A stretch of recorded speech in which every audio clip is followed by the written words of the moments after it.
Imo, WhatsApp, মেসেঞ্জারে কেউ যদি আপনাকে মেসেজ পাঠিয়ে সাথে সাথে ডিলিট করে দেয়, তারপরে আপনি সেই মেসেজটা দেখে নিতে পারবেন ফোনের মধ্যে একটা সেটিং চালু করে রাখলে। এরপরে কেউ মেসেজ পাঠিয়ে ডিলিট করলে আপনি দেখে নিতে পারবেন যে সে কী মেসেজ পাঠিয়েছে।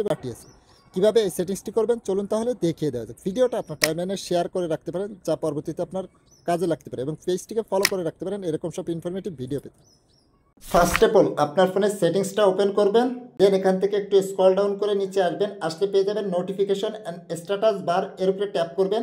তারপরে এখানে পেয়ে যাবেন নোটিফিকেশন হিস্টোরি, এর উপরে ট্যাপ করবেন। তারপরে ইউজ নোটিফিকেশন হিস্টোরি, এটা বন্ধ থাকবে, এটাকে অন করে দিবেন। অন করে দিলে এখন থেকে যদি কেউ আপনাকে হোয়াটসঅ্যাপ, মেসেঞ্জার, ইমোতে মেসেজ পাঠিয়ে সাথে সাথে ডিলিট করে দেয়, তাহলে সেই মেসেজগুলো কিন্তু আপনি দেখতে পাবেন।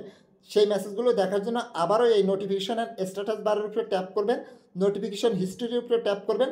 ট্যাপ করার সাথে সাথে এখানে দেখবেন যে আপনার সেই ডিলিট করা মেসেজগুলো সব জমা হয়ে আছে, এবং এখান থেকে খুব সহজেই দেখে নিতে পারবেন।